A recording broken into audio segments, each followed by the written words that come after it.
السلام علیکم ورحمۃ اللہ وبرکاتہ۔ میں ڈاکٹر محمد خان، نیچروپیتھک۔ میں دعا کرتا ہوں کہ اللہ سے آپ لوگ سب خیریت سے ہوں گے اور اپنا صحت کا خیال رکھنا۔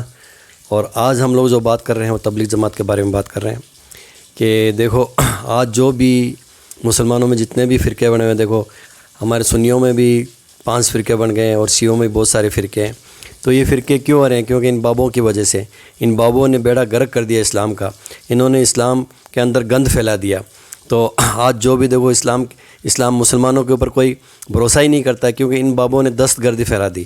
ان بابوں نے یعنی مسجدوں میں بیٹھ کے مسجدوں کا نام بھی خراب کر دیا اور پورے ٹائم ان کے منہ سے گند ہی نکلتا ہے۔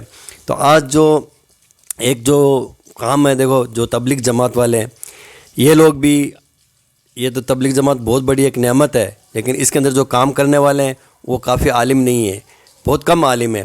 اگر یہی لوگ، یہ تو دیکھو تبلیغ جماعت تو کہتا ہے کہ دیکھو اللہ کے احکامات نبی کے طریقے سے پورا کرو، تو نبی کے طریقے سے پورا کیسے کریں گے؟ یہ تو پورے ٹائم فضائل اعمال ہی پڑھتے ہیں، جب تک فضائل اعمال پڑھیں گے یہ کچھ بھی نہیں کر سکتے ہیں۔ تو ان کے اندر عالم ہی نہیں ہے۔ تو تبلیغ جماعت اگر وہ چاہے تو سب کچھ کر سکتی ہے، دین کو پھیلاؤ، لیکن اللہ کے کتاب سے احکامات سناؤ اور نبی کے طریقے پہ چلو، بابوں کے پیچھے چھوڑو، بابوں کی کتابوں کو چھوڑو۔ اگر جب تک آپ صحیح نماز نہیں پڑھو گے، نماز کا طریقہ آپ کو نہیں معلوم ہے، قرآن کو ترجمے سے نہیں پڑھتے ہو، تو آپ کو کیسے معلوم پڑے گا؟ وہ بابوں کو جو بولو گے ویسے ہی کرو گے نا۔ تو بابے تو چاہتے ہیں وہی ہے کہ ہمیں دین سے دور ہو جائیں اور ہمارے اندر اختلاف رہے، ہم فرقوں میں بٹ جائیں۔ تو اللہ تو نہیں چاہتا، اللہ تو چاہتا ہے دو فرقوں میں بٹ گئے وہ جہنمی ہے۔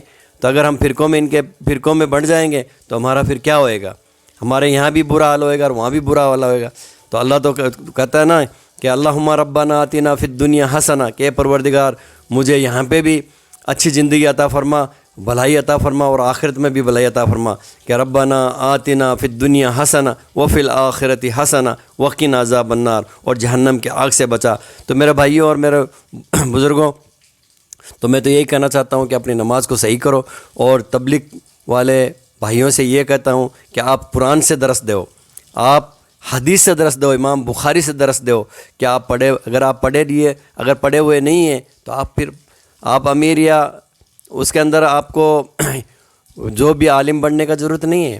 آپ پہلے دین سیکھو، دین سیکھ کے تبلیغ جماعت میں آؤ۔ دین نہیں معلوم ہے تو پھر آپ کیا بتاؤ گے ان کو؟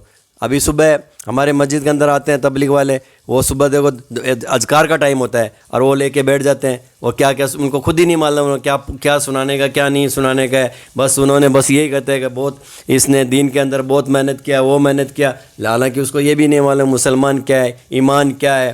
تو وہ تبلیغ کے بارے میں کیا وہ درس دے گا؟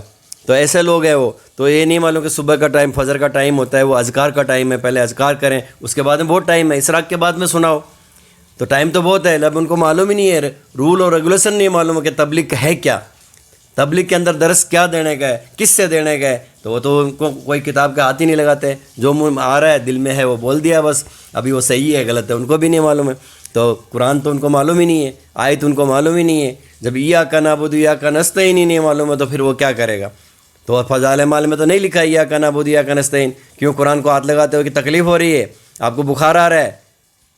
جب آپ کو قرآن آتا ہی نہیں ہوگا، یا تو پھر اگر قرآن آتا ترجمے سے آپ پڑھو گے تو معلوم پڑے گا کہ میرا رب ہمیں کیا کہہ رہا ہے، میرا رب ہمیں کیا حکم دے رہا ہے، اور میری نبی کی سنت کیا کہہ رہی ہے۔ ہمیں سنت کے طریقے سے چلنا کا ہے، احکامات تو اس میں ہے نا، فرقوں میں نہیں بٹنے کا۔ تو بھائی آج کے لیے اتنے کافی ہے، دعاؤں میں یاد رکھو، ایک دوسرے کی دعا کرو، سب کے لیے دعا کرو، ہمسایوں کے لیے بھی دعا